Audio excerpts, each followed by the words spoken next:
Hi, this is Patricia from WriteTimes.org, and we're here with Matt Flumerfelt, the author of a Picaresque Novel in verse. And hi, Matt. Hey. I'm back here behind the camera.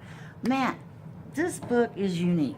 I have not, this is the first time I've read anything like this, and I don't feel qualified to, at this point, I want to hear from you before I actually do a written review. I want to know what inspired you to write this initially in this particular format and just the story overall in general. Well, I think you're right. I think the book is unique. I don't think you're going to see another book like this on the market. The full title is H, a Picaresque Novel in verse, and the H stands for Hercules. It's the story of Hercules. And when I was in college here, I took a survey course in ancient literature, and I became fascinated with ancient literature and Greek culture. And as I studied more, and I went to UGA to study Greek and Latin in 1990 for about a year because I wanted to learn Greek and Latin. And I was just really taken with the whole culture, ancient world, and Hercules struck me as a fascinating tale. It was a very complete tale. Most hero myths, you have little, for example, Jason in the Golden Fleece, he has this one thing he does. But Hercules, you have him from the cradle to the grave. He talks about his birth, his life, and all the way up to his death. And so it was very complete. There were many episodes, many incidents, and I felt like it was a tale that was worth retelling, and none of the originals had survived of Hercules. All we have are people like Apollodorus that say this is what happened. There were many, many, many tales written about Hercules. He's the only ancient hero whose temples and whose worship was spread throughout the Greek world. He was very important, but none of those original tales survived. Aristotle talks about poets who, he criticized poets who thought that because there was 12 labors, there had to be 12 chapters in the book.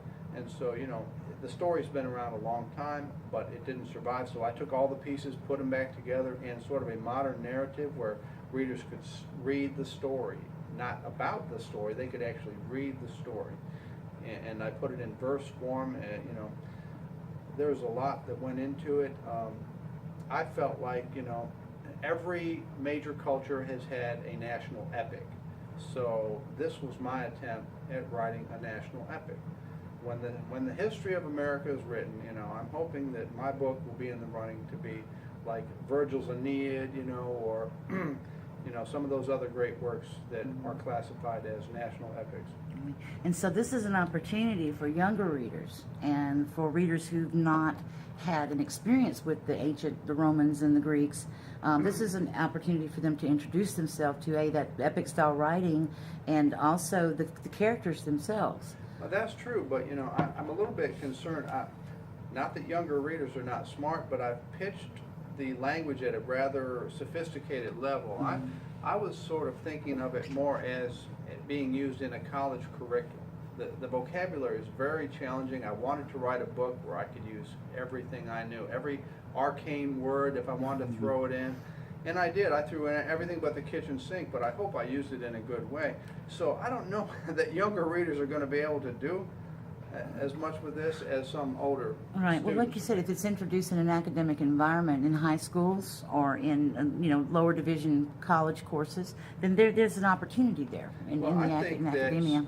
Yeah, I think that students are, if they do study the classics, I think they're a little tired of Milton and all these ancient things. So this will give them a chance to study classic literature in a modern setting, written in modern times. And I think that'll be something that'll be a little fresh for them because, there's a lot of modern cultural references and things that they can relate to. I mean, I pull it, it's written in rhyme for one reason because patterned verse lends itself to humor. And I've tried to make it a very funny book.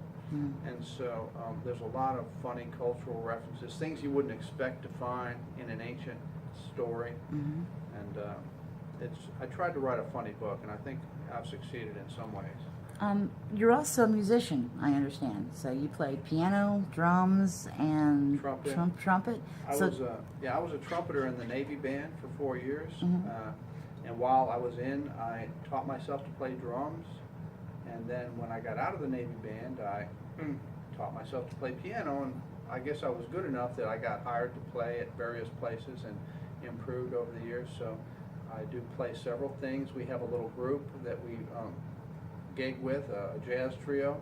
I do solo piano, but I was trained as a trumpeter, but the other things I learned on my own. I like to play percussion, bongos, congas, anything you can shake, beat, and I think that goes along with the poetry. I love rhythm, and so anything that's rhythmic. Do you have a website or something you'd like to share with our viewers that they can go to and look at as far as getting more information about you, about your background? I really don't have anything like that. I had the Epic online, but since the book has been published, I took that down, for obvious reasons. I would prefer people bought the book, but other than a Facebook page, I really don't have anything like that. Okay. Well, we've been here with Matt Flumerfelt, and he's written I'm sorry, I've torn this to pieces. A Picaresque Novel in Verse. And you can purchase this book on Amazon. Yes. And also, it was published by Aiken, Bakken, and Kent Publishers.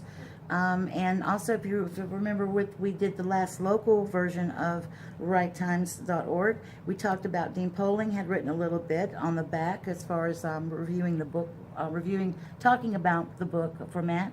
And I'm still in search of Dean Poling. And anyway, I want to thank Matt for coming and joining me today. Thank you so much for doing that. And he was kind enough to sit in front of the gorilla with the parrot. I wanted the gorilla, and It's nice to meet you, Matt.